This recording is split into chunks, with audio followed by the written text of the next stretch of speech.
Hello everyone, कैसे हो सारे लोग। तो देखो भैया, आज अपन लोग करने वाले पीरियोडिक क्लासिफिकेशन के 15 मोस्ट इंपॉर्टेंट क्वेश्चन। और मुझे पता है आपके एग्जामिनेशन बिल्कुल सामने आ चुका है, क्लास 11 का हाफ ईयरली आ चुका है। अब एग्जाम देने वाले हो तो भाई एग्जाम देना है तो क्वेश्चन के लिए ये टॉपिक करके जाना पड़ेगा। तो आज जो मैं क्वेश्चन कराने वाला हूं, मोस्ट प्रोबेबली चांस है कि एग्जाम में आपको ऐसे ही क्वेश्चन दिखेंगे या इससे ही रिलेटेड आपको क्वेश्चन दिखने वाले हैं। क्लियर है? तो आओ क्वेश्चन को समझते हैं। With the very first question क्या बोला है भाई कि match the oxide given in column A with the column B. ठीक है, बहुत इंपॉर्टेंट क्वेश्चन है ये वाला, नीट जेई में बार बार आया हुआ है। देखो क्या बोला है, यहां पे दिया Na2। आपको पता है सोडियम एक मेटल है और मेटल का जो ऑक्साइड होता है वो कैसा होता है, बेसिक इन नेचर। कैसा होता है? बेसिक इन नेचर होता है। ठीक है, अगला बोला एल्युमिनियम ऑक्साइड। आपको पता होगा, बताया है मैंने बार बार, एल्युमिनियम का जो ऑक्साइड होता है ये कैसा होता है भैया, एम्फोटेरिक ऑक्साइड। कैसा ऑक्साइड? एम्फोटेरिक। और ये एम्फोटेरिक होता क्या है? एम्फोटेरिक मैं बताता हूं। जैसे कि मान लो मैंने यहाँ पे लिखा Al2O3, एम्फोटेरिक है ना, इसको मैंने रिएक्ट कराया एसिड के साथ। किसके साथ? एसिड के साथ। अगर आप इसको रिएक्ट कराओगे एसिड के साथ ना, तो ये बेस के तरह काम करने लग जाएगा। और अगर आप Al2O3 को रिएक्ट कराते हो बेस के साथ, किसके साथ? बोलते नहीं हो, किसके साथ? बेस के साथ अगर रिएक्ट कराते हो तो ये एसिड बन जाएगा। मतलब amphoteric oxide are the oxide, definition आएगा एग्जाम में, बोल देता हूं। Amphoteric oxide are the oxide which react with acid as well as base to form salt and water. क्योंकि आपको पता है एसिड प्लस बेस से क्या बनता है, सॉल्ट प्लस वाटर। अगर Al2O3 को HCl से रिएक्ट करोगे तो बनेगा AlCl3 प्लस वाटर बनता है। और यहां पे क्या बनता है, यहां बनता है सोडियम एल्यूमिनेट NaAlO2 बनता है। और साथ में क्या निकल जाता है, वाटर निकल जाता है। तो ये एग्जांपल बहुत ज्यादा इंपॉर्टेंट है। ठीक है, इसका नाम मैं लिख देता हूं, इसका नाम होता है सोडियम एल्यूमिनेट, इसको बोलते हैं। ठीक है भाई, तो एम्फोटेरिक ऑक्साइड आपको पता चल गया कि amphoteric oxide are the oxide which react with acid as well as base to form salt and water. ठीक है, और मैं आपको कुछ बताता हूं, कुछ इंपॉर्टेंट एम्फोटेरिक ऑक्साइड बता देता हूं, क्या पता एग्जाम में आ जाए। जैसे BeO हो गया, ठीक है, उसके बाद ZnO हो गया, उसके बाद लीड ऑक्साइड हो गया। ये सारे मेरे कैसे ऑक्साइड्स होते हैं, एम्फोटेरिक ऑक्साइड्स होते हैं। ठीक है भाई, चलो अगला देखो। पहले मैं आपको बताता हूं क्लोरीन के बारे में। क्लोरीन क्या है, नॉन मेटल है। और नॉन मेटल का ऑक्साइड जो होता है वो कैसा होता है, एसिडिक होता है। ठीक है, नॉन मेटल का ऑक्साइड हमेशा कैसा होगा, एसिडिक। ठीक, ध्यान से देखो, मैंने यहाँ पे लिखा है N2O। क्या लिखा है मैंने, बोलो N2O। एक मिनट, ठीक है, मैंने क्या लिखा है यहाँ पे, N2O लिखा है। ध्यान देंगे, N2O क्या होता है, नाइट्रस ऑक्साइड। इसको अपन लोग क्या बोलते हैं, नाइट्रस ऑक्साइड बोलते हैं। क्या बोलते हैं, बोलो? नाइट्रस ऑक्साइड बोलते हैं। ठीक है, और नाइट्रस ऑक्साइड क्या होता है, ये मेरा होता है लाफिंग गैस। क्या होता है, बोलो मेरा? इसको अपन लोग बोलते हैं क्या, लाफिंग गैस। और जो लाफिंग गैस होता है ये होता है मेरा न्यूट्रल ऑक्साइड। क्या होता है, बोलो जल्दी से? न्यूट्रल ऑक्साइड होता है। ठीक है, अब मैं आपको एक बात और बताता हूं, धरती में 4 न्यूट्रल ऑक्साइड आपको पता होना चाहिए। 4 न्यूट्रल ऑक्साइड, वो कौन कौन से हैं? तो याद रखना, नौ को नाश होगा। कब नाश होगा भैया? नौ को नाश होगा। नाश हो गया। ठीक है भैया, सुनो क्या, नौ मतलब नौ, नाइट्रिक ऑक्साइड। नाइट्रिक ऑक्साइड, को मतलब को, कार्बन मोनोऑक्साइड। नाश मतलब नाइट्रस ऑक्साइड जो आपने लिखा है, लाफिंग गैस। और होगा मतलब वाटर। ये 4 मेरे क्या होते हैं, न्यूट्रल ऑक्साइड होते हैं। इंपॉर्टेंट है, लिख लेना, नौ को नाश होगा। क्लियर है? तो आज मैंने आपको ऑक्साइड्स के बारे में पूरा बता दिया। क्वेश्चन कहीं से भी आए, अच्छे से कर लोगे। अब मैच करो जल्दी से।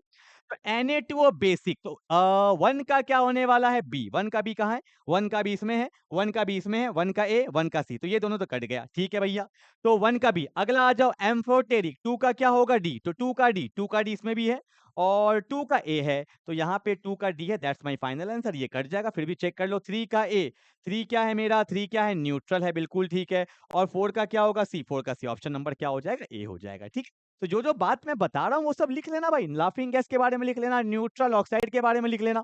ये सब नहीं लिखोगे तो दिक्कत होगा। ठीक है, चलो क्वेश्चन नंबर 2 क्या बोला है, the successive ionisation energy for an element X is given below. देखो, एक एलिमेंट एक्स है, पहले मुझे ये बताओ कि आयोनाइजेशन एनर्जी का मतलब क्या होता है। पहले तो ये बताओ, कोई भी क्वेश्चन करोगे पहले कंसेप्ट पता होना चाहिए। आयोनाइजेशन एनर्जी का मतलब होता है the energy required to remove the electron.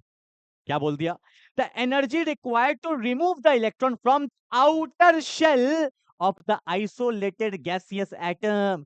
ये क्या मैं ग्रंथ बोलते जा रहा हूं, तो समझना मैंने क्या बोला। ऐसे कोई एलिमेंट है, इसको गोली मारो, इसको गोली मारो। मैंने यहाँ पे लिखा क्या, सोडियम। ठीक है, आपको पता है सोडियम का एटॉमिक नंबर क्या होता है, 11। लिखते 2,8,1। बोलो हाँ या ना। और आपको पता है लास्ट वाले सेल में अगर 8 इलेक्ट्रॉन होना है तो सोडियम में से 1 इलेक्ट्रॉन निकालना पड़ेगा। तो क्या इलेक्ट्रॉन हवा में निकल जाएगा? अरे कोई तो होगा निकालने वाला। तो हमने उसको एनर्जी दिया, the energy required to remove the electron from the outer shell of an isolated gaseous atom. कौन सा एटम? गैसियस। तो मैंने क्या किया, सोडियम में से 1 इलेक्ट्रॉन निकाल दिया, तो चला जाता है सोडियम प्लस में, और जो इलेक्ट्रॉन निकालने में जो एनर्जी लगता है इसी को बोलते हैं आयोनाइजेशन एनर्जी। ठीक है, इसका एक और नाम भी होता है, इसको हम लोग आयोनाइजेशन इंथैल्पी भी बोल देते हैं, आयोनाइजेशन पोटेंशियल भी बोल देते हैं। ठीक है, ओके, कंसेप्ट क्लियर हो गया। बोला है कि the successive ionisation energy of an element X, एक एलिमेंट एक्स है, तो पहला जब इलेक्ट्रॉन निकाले तो लगा होगा IE1, एक्स प्लस में चला गया होगा। फिर उसके बाद एक और आपने इलेक्ट्रॉन निकाल दिया तो आप लोग लगाया होगा दूसरा एनर्जी +2। उसके बाद आपने फिर एनर्जी दिया तो यहाँ चला गया होगा x+3। फिर आपने फिर एनर्जी दिया तो वहां चला गया होगा x+4। 4 बार दिया ना एनर्जी। हाँ ठीक है, अब देखो क्वेश्चन गलती कैसे होता है, देखना। बोला है कि जब I1 दिए तो 250 किलो जूल लगा। कितना लगा? कलर थोड़ा चेंज कर देता हूं, थोड़ा आपको सही लगेगा। यहाँ पे लगा 250 किलो जूल। ठीक है, न्यूमेरिकल्स नहीं, समझो खाली कंसेप्ट है। और जब दूसरा लगाए ना, सडनली ज्यादा हो गया। देखो 250 से लगा 820, कितना ज्यादा। अगर डबल भी करते तो कितना होता, 500 करते, 3 टाइम्स भी करते तो 750 होता, उससे भी ज्यादा। मतलब यहाँ पे कुछ भयानक हुआ है। भयानक का मतलब कि जब आपने 1 इलेक्ट्रॉन निकाला होगा तो वो एलिमेंट स्टेबल हो गया होगा। अब जब वो स्टेबल हो गया तब तो फिर से इलेक्ट्रॉन निकालने नहीं देगा, तभी तो आप एनर्जी और दे रहे हैं, और दे रहे हैं, और दे रहे हैं, और दे रहे हैं। क्यों? क्योंकि यहाँ पे एलिमेंट क्या हो गया, स्टेबल। तो मेरे को एक बात समझ में आ गया, 1 इलेक्ट्रॉन निकालने के बाद वो एलिमेंट स्टेबल हो गया है, और वही मेरा एलिमेंट कौन है, एक्स। तो वो कौन होता है, सोडियम ही ना होता है। सोडियम का जैसे 1 इलेक्ट्रॉन निकल गया वो स्टेबल हो गया। अब यहां से इलेक्ट्रॉन आसानी से नहीं निकलेगा, आपको बहुत ज्यादा एनर्जी देना पड़ेगा, जैसा क्वेश्चन में दिख रहा है। अब देखो, फिर देखो यहाँ पे लगा 820, 820 के बाद कितना लगा, 1100 ही लगा। देखो डबल भी नहीं, थोड़ा सा ज्यादा लगा इस कंपैरिजन टू फर्स्ट वाले से, हाँ या ना। मतलब उसके बाद तो इलेक्ट्रॉन निकलते ही रहेगा, एनर्जी तो ज्यादा लगेगा, पर कंपैरिजन में उतना ज्यादा नहीं लग रहा है जितना आपने फर्स्ट वाले में देखा जो चेंजेस आया है। तो वो मेरा एलिमेंट कौन होगा, सोडियम होगा, या सोडियम फैमिली का एलिमेंट होगा। ठीक है, क्योंकि वही एक इलेक्ट्रॉन निकालने के बाद क्या हो जाता है, स्टेबल हो जाता है। ठीक है, मैं इसी में एक क्वेश्चन आपको करवाता हूं। जैसे देखो, मैं क्वेश्चन खुद से करवा रहा हूं। जैसे अगर यहाँ पे लिखा होता 250 लिखा होता, यहाँ लिखा होता मान लो 350 लिखा होता, यहाँ लिखा होता 1100। अब देखो यहाँ पे इंक्रीज हुआ है, ठीक है, पर यहाँ पे सडनली बहुत ज्यादा इंक्रीज हुआ है, मतलब 2 इलेक्ट्रॉन निकालने के बाद वो एलिमेंट स्टेबल हुआ है। तो वो कौन हो जाता, मैग्नीशियम हो जाता। 12 होता है 2,8,2। तो यहाँ पे आपको डेटा से एनालाइज करना पड़ेगा, ऐसे क्वेश्चंस बहुत आते हैं एग्जाम में। ठीक है, तो मेरा आंसर क्या होगा, बोलो। Find out the numbers of valence electron for the element x. तो लास्ट वाले सेल में कितना इलेक्ट्रॉन होगा, 1 होगा, तो हमारा आंसर क्या हो जाएगा, डी हो जाएगा। इस टाइप के क्वेश्चन को करना पड़ेगा, और एग्जाम में ऐसे क्वेश्चन बहुत आते हैं, मैं बार बार बोल रहा हूं आपको। ठीक है, चलो क्वेश्चन नंबर 3। बोला what is the value of electron gain enthalpy for the sodium plus. बोला है कि सोडियम से सब सोडियम प्लस में जाता है, तो ऑब्वियस सी बात है इलेक्ट्रॉन निकाला है, तो इसका जो आयोनाइजेशन एनर्जी है वो कितना दिया है, 5.1 इलेक्ट्रॉन वोल्ट दिया। प्लस साइन है मतलब एनर्जी लगा है। ठीक है, तो बोला electron gain enthalpy, electron gain, loss किया है तो लगा है +5.1, तो गेन करेगा तो क्या होगा, एनर्जी रिलीज होगा। एनर्जी तो वही रहेगा, पर साइन क्या हो जाएगा, माइनस हो जाएगा, -5.1 ही भी। That's very simple. ठीक है, और क्या हो सकता है। ठीक है, चलो आगे प्लस है तो पीछे क्या होगा, माइनस। अगर आगे माइनस होता तो पीछे क्या हो जाता, प्लस हो जाता। ठीक है, ये लॉजिक है अपना। चलो आगे बढ़ते हैं क्वेश्चन नंबर 4 पे। ओके, क्या बोला है, the size of the ionic स्पीसी in the correct order में बताना है आपको। मैंने बार बार बोला है कि जितना ज्यादा कैटायन बढ़ेगा उतना कम साइज होगा। ठीक है, more the plus charge less will be the size, and जितना ज्यादा एनायन होगा उतना ही साइज मेरा क्या होगा, ज्यादा। ये बात आपको हमेशा पता होना चाहिए। तो सिंपल आप देख के कर सकते हो। तो यहाँ पे देखो +7 सबसे ज्यादा, सबसे कम साइज होगा गया, +7 सबसे कम साइज, +1 +2 +4 ये बिल्कुल सही है, +1 +2 +7 आ गया, ये गलत है। ठीक है, less the plus charge more will be the size. ठीक है, तो ये आंसर हो जाएगा मेरा। और एक बात बताऊं, ये सारे कैसे स्पीसी हैं, आइसो इलेक्ट्रॉनिक। किसको बोलते हैं आइसो इलेक्ट्रॉनिक, जिसके पास सेम नंबर ऑफ इलेक्ट्रॉन होगा। देखो सोडियम का एटॉमिक नंबर 11 होता है, प्लस का मतलब एक लॉस, तो इसमें कितने इलेक्ट्रॉन्स हो गए, 10। मैग्नीशियम का एटॉमिक नंबर कितना होता है, 12, दो लॉस हो गया तो कितना इलेक्ट्रॉन हो गया, 10। सिलिकॉन का एटॉमिक नंबर कितना हो गया, 14, दो 4 लॉस हो गया, कितना बचा, 10। क्लोरीन का एटॉमिक नंबर कितना होता है 17 प्लस 7, 7 लॉस हो गया, कितना बचा 10। तो ये सारे क्या है आइसो इलेक्ट्रॉनिक, जिसके पास सेम नंबर, एग्जाम में आ सकता है। डिफाइन आइसो इलेक्ट्रॉनिक स्पीसीज, तो अब क्या बोलोगे, the elements the ions having same number of electron is said to be isoelectronic. Iso का मतलब सेम होता है और इलेक्ट्रॉनिक का मतलब electrons having the same numbers of electrons. Clear है क्या? चलो आगे बढ़ते हैं फटाफट से। हाँ जी भैया, question number 4, ionic radii are. Ionic radii, देखो आपको पता है जब लोग पास आते हैं तो दूरियां कम हो जाती है, मतलब अट्रैक्शन बढ़ेगा तो साइज कम होगा। पहला बात मैंने क्या बोला कि साइज कम हो जाता है, कब, जब अट्रैक्शन क्या हो जाता है ज्यादा। ठीक है भैया, इतना बात क्लियर है, लॉजिकल है बिल्कुल। और अट्रैक्शन को ही हम लोग एक और नाम से जानते हैं जिसको बोलते हैं जेड अफेक्टिव। क्या बोलते हैं? जेड। मैं बोलूंगा जेड अफेक्टिव बढ़ता है मतलब अट्रैक्शन बढ़ेगा, अट्रैक्शन बढ़ेगा तो साइज घटेगा। और जेड अफेक्टिव का एक और नाम होता है क्या, इफेक्टिव न्यूक्लियर चार्ज। क्या बोलते हैं? इफेक्टिव न्यूक्लियर चार्ज, ये बोला जाता है। ठीक है, नाम से भी कंफ्यूज हो जाते हैं बहुत लोग। सिंपल सा बात है, इफेक्टिव न्यूक्लियर चार्ज बढ़ा मतलब जेड इफेक्टिव बढ़ा, जेड इफेक्टिव बढ़ा मतलब अट्रैक्शन बढ़ा, मतलब साइज क्या हो गया, घट गया। ये लॉजिक बता दिया। अब आ जाओ क्वेश्चन में, बोला inversely proportional to the effective nuclear charge. यही तो आंसर है क्या, इफेक्टिव न्यूक्लियर चार्ज बोल लो या जेड इफेक्टिव बोल लो, ये इनवर्सली प्रोपोर्शनल होगा रेडियाई के। क्यों? अगर जेड इफेक्टिव बढ़ेगा, अट्रैक्शन बढ़ेगा तो साइज क्या हो जाएगा, कम हो जाएगा ना, तो क्या हो जाएगा, इनवर्सली प्रोपोर्शनल हो जाएगा। And that's my final answer. ठीक है, अगला क्या बोला देखो, स्क्वायर, ऐसा कुछ नहीं होता है, डायरेक्टली प्रोपोर्शनल नहीं होगा, स्क्वायर का कोई मतलब ही नहीं है, तो ऑप्शन नंबर क्या हो जाएगा, ए हो जाएगा। ठीक है, ये सब बात लिखते चलना भैया, जो जो मैं बता रहा हूं समझते हुए करना, खाली क्वेश्चन नहीं करना है। ठीक है, चलो आगे बढ़ते हैं। क्वेश्चन नंबर 6 क्या बोला है, द लेंथेनाइट कॉन्ट्रैक्शन। लिख लो, एग्जाम के आ गया। क्लास 12 में तो गारंटेड क्वेश्चन है, आता ही आता है, वहां पे एक्सप्लेन करने देता है व्हाट इज लेंथेनाइट कॉन्ट्रैक्शन। ठीक है, 11th में भी बताते हैं पर उतना डिटेल में नहीं जाते जितना हम लोग 12th में जाते हैं, वहां तो लेंथेनाइट एक्टिनाइट बताते हैं। और मैंने आपको क्लास में बताया था लेंथेनाइट कॉन्ट्रैक्शन किसके वजह से होता है, बोलो ना, पुअर शील्डिंग। क्या बोला मैंने, बोलो, poor shielding of 4f electrons. बताया था कि नहीं बताया था, पूरा एक्सप्लेन किए थे कि नहीं किए थे? तो यहां पे आप सिर्फ इतना जान सकते हो क्योंकि मैंने आपको बताया था 4 ऑर्बिटल होते हैं, एस पी डी, बोला था ना, बोला था कि नहीं बोला था? और सबसे ज्यादा जो मेरा शील्डिंग होता है वो किस में होता है, एस में, उससे कम पी में, डी और एफ में क्या होता है, पुअर शील्डिंग होता है। पुअर शील्डिंग, शील्डिंग का मतलब होता है रुकावट। यहाँ पे रुकावट हुआ ही नहीं, सिर्फ खुला मचा, खुला मचा मतलब अट्रैक्शन हुआ, और अट्रैक्शन होगा तो साइज क्या हो जाता है, कम हो जाता है। तो जहां पे रुकावट नहीं होगा तो वहां पे खाली क्या होगा, अट्रैक्शन होगा, और अट्रैक्शन होने की वजह से साइज कॉन्ट्रैक्ट कर जाता है। तो क्या बोला,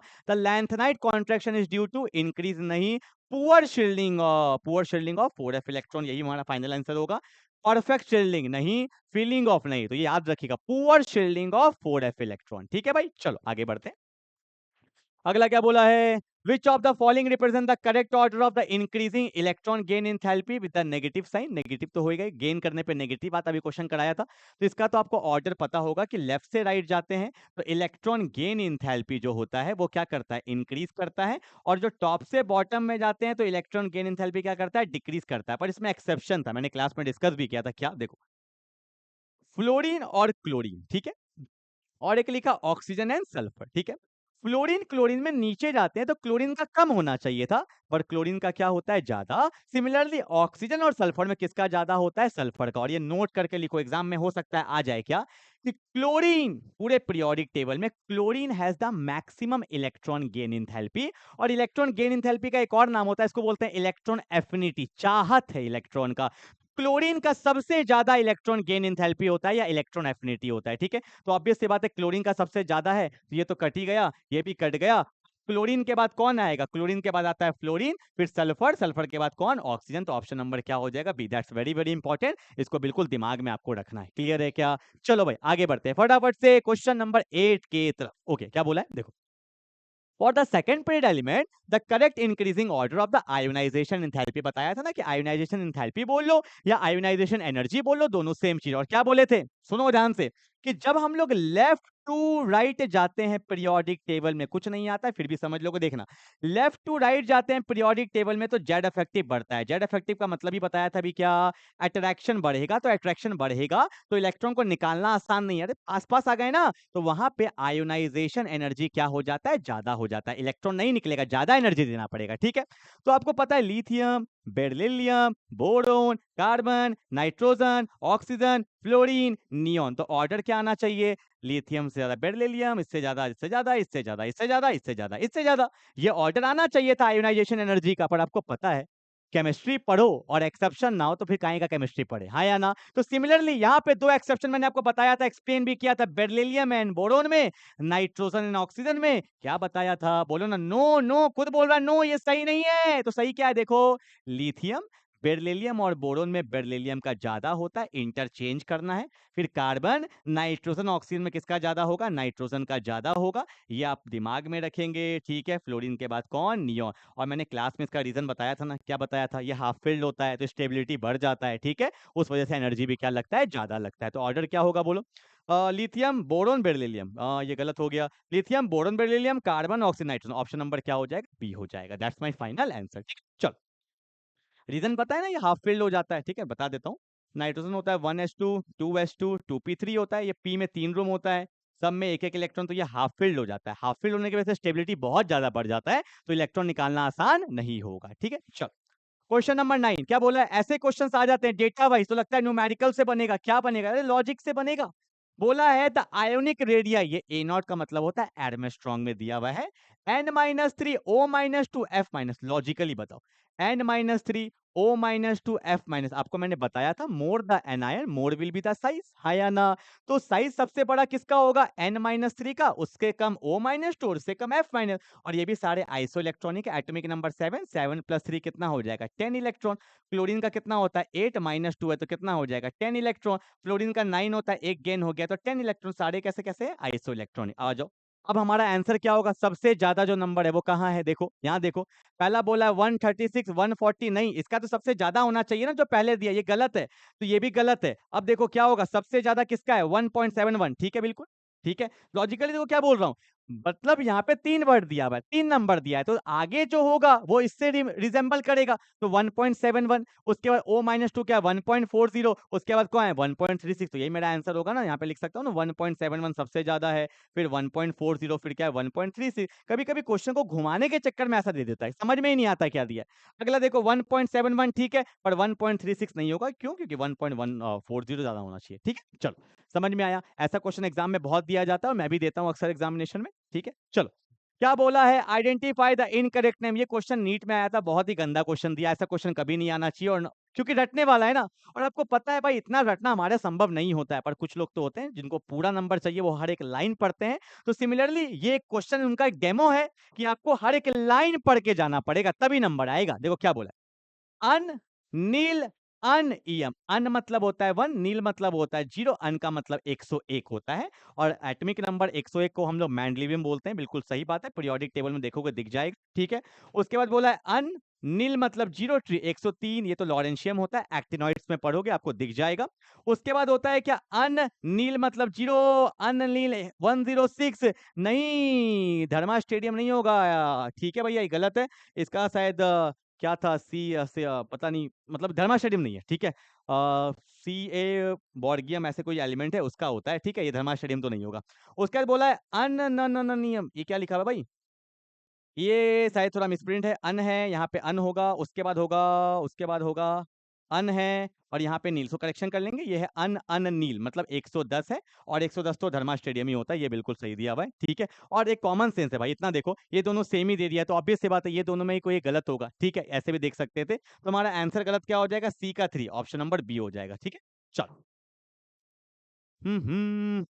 चलो आगे बढ़े क्या, क्वेश्चन नंबर 11 क्या बोला है, in which of the following options the order of arrangement does not agree with the variation property against it. ठीक है भाई, देखो क्या बोला है कि ली ना को रब से फरियाद, आपको पता है ली ना को रब से फरियाद, ऊपर से नीचे जाते हैं तो साइज बढ़ता है, बिल्कुल सही दिया भाई, बिल्कुल सही। पर आपने वो क्या बोला है, against it the order of does not agree, हाँ ये तो एग्री करता है, डज नॉट एग्री बोला है। ठीक है, अगला बोलो क्या बोला है, बोला इंक्रीजिंग आयोनिक रेडियाई, बिल्कुल सही है, माइनस है फिर +1 +2 +3, ठीक है, ऑब्वियस सी बात है, सही दिया हुआ है, ये भी दिया हुआ है।